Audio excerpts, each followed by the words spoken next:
prepared for a great football team. We're going to play down in Winston-Salem this week in Wake Forest. Dave Clawson's done such a great job. They've got a tremendous football team.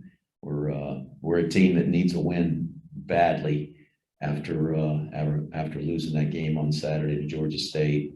It's a hard-fought game, and unfortunately, they came out on top. So we're excited for the opportunity to play a number 15 team in the country, and just the tremendous success that they've had, and what an unbelievable shootout here a year ago at Mikey Stadium. So a lot that we need to prepare for, and a lot we need to improve on if we're going to give ourselves that chance. But that's what we'll really start to dive in today after practicing on Sunday night and taking yesterday off.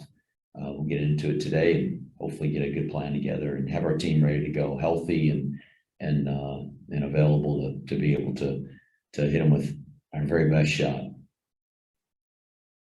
Ryan, are you going to ask? Yeah. Hey, Coach. Ryan Patty filling in for Rich DeMarco for Army Radio. What kind of opportunity does Saturday's game present for this team? Oh, I think just what I mentioned, the opportunity to play one of the great teams in college football right now.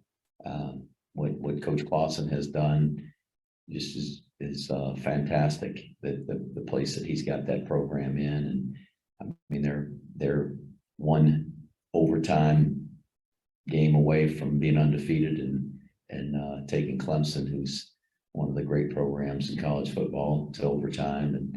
And they've got such a talented team and a well-coached team, and to be able to go and face them and measure ourselves against one of the best teams is a great opportunity. And our guys are looking forward to it. They're excited for the opportunity. I am too.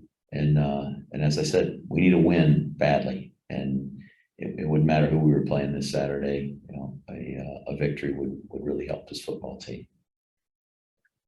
Go ahead on Zoom, Connor. Okay, Joe, you can start.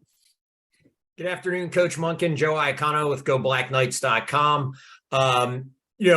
Wake Forest offense, the RPO / slow mesh offense that they run, a little bit unique, but not much different in scheme than maybe a lot of other RPO offenses. But you saw firsthand last season what this Sam Hartman-led offense can do. What's the biggest challenge their offense presents for your defense?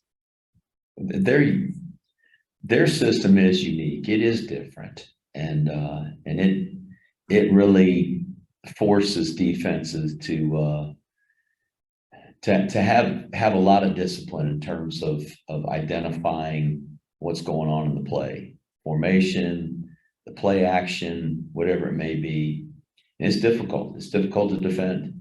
I obviously remember a year ago when the scoreboard was like a pinball machine. We stopped them one time on a fourth down. I think they ran sneak on 4th and short. We were able to stop them. That's the only stop we got all day. Those guys were up and down the field, running the ball, throwing the ball, and so it presents some very unique challenges, and it gets in the passing game. It gets them into matchups that are favorable for them.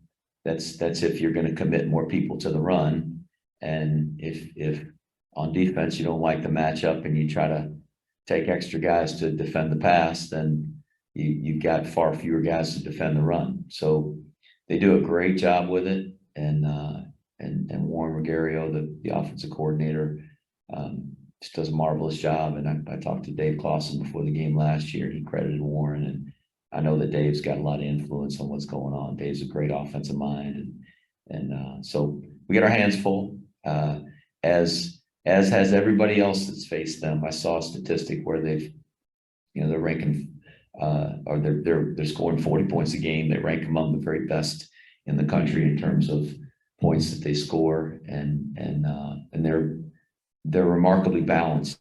They more passing yards, but they hit so many big plays.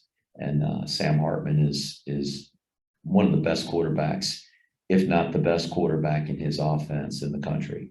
And there's different guys, different offenses, and different systems, but what he does for that team and how he operates that whole system is really incredible. He's a great player, and and certainly it starts with him, but great supporting cast. He's got an outstanding running back that he hands the ball to. They've got 5 offensive linemen, all returning from a year ago. Receivers that are among the best that we've faced since I've been here, and they're very talented offense. So that's just on that side of the ball. And you go to defense, they're equally as talented and well coached. Brad Lambert, who's got a lot of experience going against this offense that we run. Just a lot of challenges, but they're a scoring machine on offense. So we've got to find a way to slow them down. Against Georgia State, Coach, we saw your B-backs, Jacoby Buchanan and Tyson Riley, struggle with injuries again. Riley left the game and didn't return. Buchanan did finish, but was clearly not 100%. Is the uncertainty around them being available on Saturday, or even if they are available, how effective they can be? What kind of challenges does that present and obstacles for you and Coach Davis and your offensive game plan?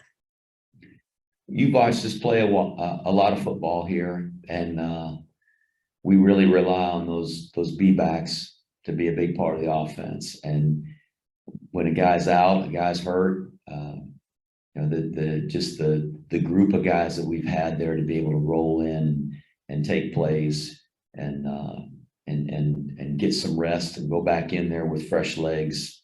That's how we've really had success with those guys. I don't know when I've been here, maybe early on, that maybe with Larry Dixon my first year, where we had the same B-back and played him most of the game.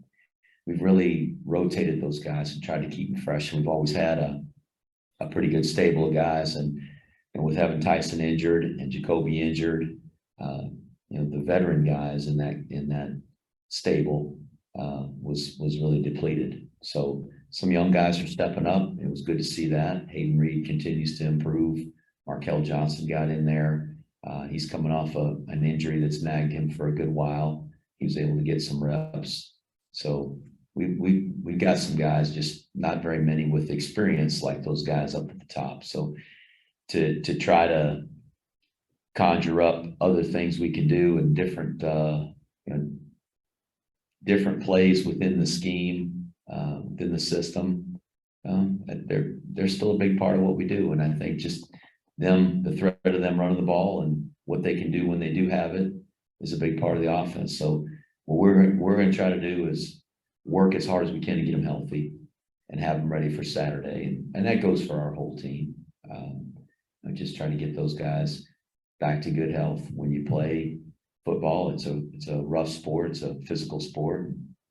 Guys get beat up and banged up, and our backs get tackled a lot, even when they don't have the ball, because of the nature of the offense. So there's a lot of healing to do each week, and hopefully those aren't things that stretch into the next Saturday. Sometimes they do, but hopefully these guys will get healthy. And my final question, Coach, you mentioned at the start of the press conference how this team really needs a win, and knowing that and coming off a tough loss last week against Georgia State, coming up against maybe the toughest opponent on the schedule. I know they're West Point cadets, so I know they're mentally tough, but what's the mindset of the team as they get ready to face a really, really good Wake Forest team? I think that they're excited, and as they should be. It's a great opportunity to face a ranked team and be able to measure our team against theirs, against one of the best teams in the country. So obviously we're not where we'd like to be in terms of our record, but our guys are tough and they played hard and they've given great effort. And at times we haven't performed as well as we would have liked. I think we can perform better, and that's what we're striving to do. And that comes through mastering the fundamentals and our assignments, not missing assignments and doing something that's not within the scheme of that play or that call.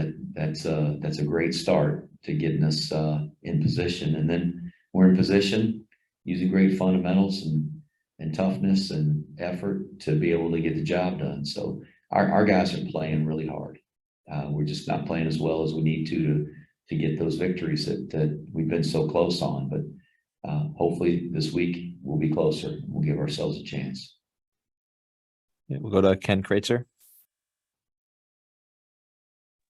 Good afternoon, Coach. Just talk a little bit about the defense. Leo Lowen's been playing very well this year, 10 tackles against Georgia State, but a lot of yards given up rushing last week. What are some players you need to step up on defense on the inside, the front guys, or the inside linebackers? Oh, we just need to step up collectively as a defense and play better. And it's playing blocks, playing double teams, and that's the first step to get into the ball carrier. You can't get off of a block, or if you get double teamed and pushed into the wrong gap and not getting back to the gap that you're responsible for covering, that's where seams open up. And particularly early on, they had a lot of success running the football, running that zone play, and they were prying open the gaps and getting a lot of yards on us. So we've in the past been pretty good at defending the run and just not been as good as we need to really this year. So our guys are working hard at it. The coaches are working hard too, and our kids are fighting every day and practicing and working to get better. But the fact is that the other teams have good players too. And they got guys that lift weights, they're on scholarship, and they're athletic. And so you're not playing against a bag. You're not playing against a freshman scout team player that was just in high school last year. You're playing against a veteran guy that has a lot of experience and is starting on an FBS football team for a reason, because he's a good player. So part of it is just you got to defeat the block of a really good player and get yourself into position to make a tackle against a really good ball carrier. And there were times last week, even we've improved, from 2 weeks ago, 2 games ago to a game ago, and then Saturday, the number of missed tackles were the fewest we've had all year, single digits, which one is too many, but we're improving. But even there, we get ourselves in position, and we got to be able to knock the ball carrier down and get him off his feet. So we missed some of those on Saturday, and those were costly. But we're improving, and we just got to play collectively better as a defense. It's not on one particular guy or group of guys. It's everybody. Just as Joe asked about Sam Hartman, the Wake Forest quarterback, he came into Mikey Stadium, had a tremendous performance, and was able to throw deep on your defense a couple of times. What do you think the defense, Markel Broughton and Andre Carter and the other players who were in that game learned from that experience that'll carry over Saturday? Better stay back deep. I think that's what we learned. They better stay deep, because those guys will hit you over the top, and they're really good. They get into one-on-one matchups, and he's very accurate. Those guys are fast and really good about going up to get the ball. So I think we either got to stay back and keep the ball in front of us and be able to make a play on the ball, or get to him before he can throw it, and that's hard to do. So they there's a reason they're scoring 40+ points a game, and 300 and I don't know, what is it, 338, sorry, 298 298 passing yards a game. So might as well be 300. They're really good at what they do. So I don't know. I mean, there's things we learn from it. We're watching plenty of that film from last year, and a lot of the same guys that are playing in the game this year played against them a year ago. And so hopefully we'll learn some lessons from that, as well as watching some of the teams and the games that they played this year and years past. But they've only improved. They've gotten better. They're better than they were a year ago. And so it's going to be a challenge. And hopefully we'll play better this year than we did a year ago. If we don't, it'll be a long day. Thank you, Coach. We'll go to Tony Siracusa with Wake. Hey, Coach, Tony Siracusa from Last Word on Sports. Your offense in the first in the first couple of games, threw a lot more than what people are used to seeing an Army football team do. And now you've gone more to what we've come to expect from Army over the last couple of years. Talk about where your offensive progression is for this year and if it's where you feel it needs to be. It's not where it needs to be.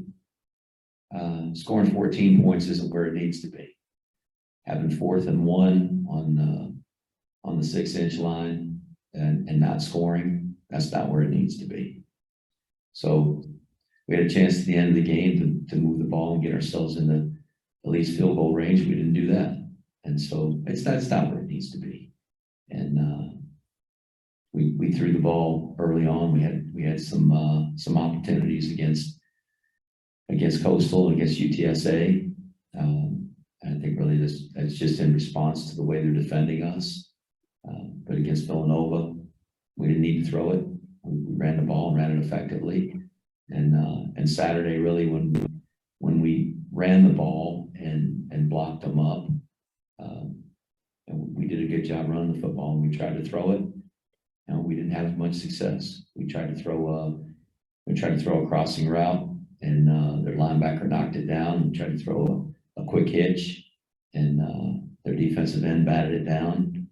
We had a deep crosser with 2 guys crossing in the middle of the field. We threw it to Isaiah, and it was overthrown, and the other guy was running wide open, and I just maybe didn't see him or whatever. But that's he's trying to make a play, and Isaiah was open and just overthrew him a little bit. So we had some opportunities, we just didn't hit them, and Georgia State made some plays. Obviously when you knock a pass down in the middle of the field or bat a pass down at defensive end, that's a good play.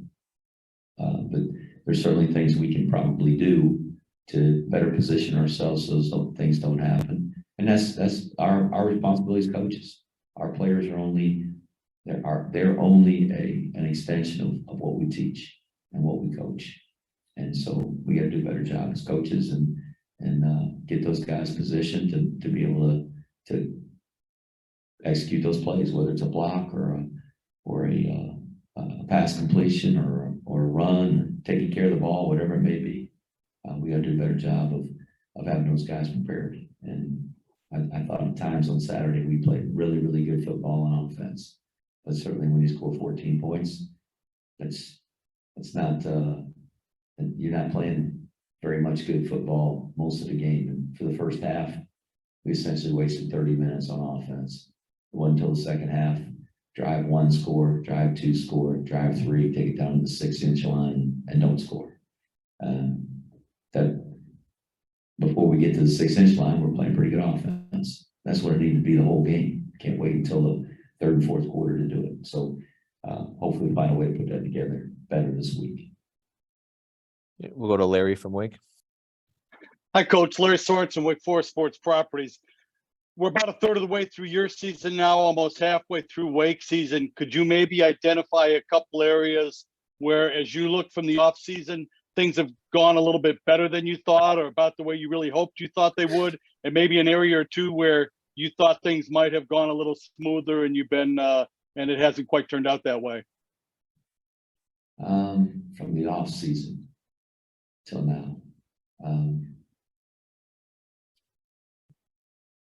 I think our kickers are doing a pretty good job kicking off, kicking field goals and extra points. We're covering kickoffs good. I don't know that I didn't expect that. Just those are the things that are going good right now. I don't know if a whole lot else is going the way I hoped it would. We got pretty high expectations around here, and a pretty high standard for the way we perform.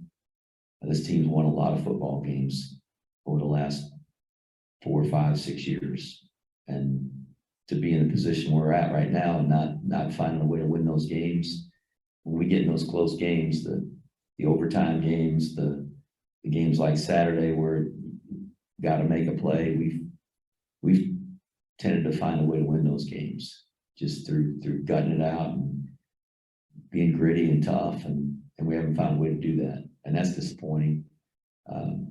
Probably if we win those 2 games, we feel a lot better, we got more things that we're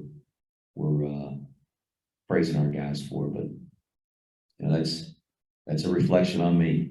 And so we've got, as I said, high expectations, and therefore we've got high standards set, and we got to continue to hold our guys to that standard so that we can meet the expectations. And we haven't so far, but we're looking for the opportunity this week, and hopefully we'll play better. All right, we have time for two more for Ken McMillan. Hey, Jeff. Last year obviously was a wild shootout. How do you handle the mental approach, the psyche of your team, knowing you're facing a team that dropped 10 touchdowns on you? I mean, it's last year's team, it's last year's game. Hopefully this year won't be the same. We recognize what a powerful offense they are, what a talented team they are, and how well coached they are. We all recognize that. What we've got to do is play better team football. And you know, a year ago, we shouldn't have got stopped on offense. If we didn't get stopped on offense, then maybe we'd have scored 10 touchdowns and taken it to overtime. I mean, that's the way I look at it. It's not one side or the other. And the week before, our defense held Wisconsin, who I hold in high regard, at 20 points. And we scored 13 on offense. The next week, it's 70-56. So it's just playing good team football. And our guys can learn a lot from the game a year ago, and they can learn from the games that we've watched Wake Forest play this year, and hopefully execute the game plan that we give them to do a better job of defending them this year than we did a year ago. Jeff, talk about you mentioned offense earlier. What exactly does this offense, the Army offense, have to do to get where you need them to be? Block. That's I it. mean, I don't know what else to say, Ken. Mhm. Here's what I know. If you block the guys that are trying to take the ball from you or stop you, and they can't get off the block, you're gonna win every time. So it all starts with that. I mean, you got to take care of the ball. We dropped a ball on a handoff, which we do 8 million times in practice. And you know what? It was poor fundamentals, and that's our fault as coaches for not demanding that be done correctly every single time. That's our job as coaches. It's my fault. And so we got to hang on to the ball. Certainly, we could have blocked everybody on that play and just fumble the ball and kick it to them. That's easy for them, but you got to block. And when you block and sustain blocks, then it's really hard for a defense to take the ball away from you, whether you're pass protecting or you're run blocking or whatever you're doing. That's it. When you block well, you win on offense. When you defeat blocks and tackle well on defense, you play good defense. And so those are the things that we try to focus on and do well every day. And we're not doing good enough, either side. We're not blocking sustaining blocks. We're not getting off blocks and getting ball carriers to the ground consistently enough. And when we do, we'll be a better football team. That's it, everyone. Thank you. Have a great day, everybody.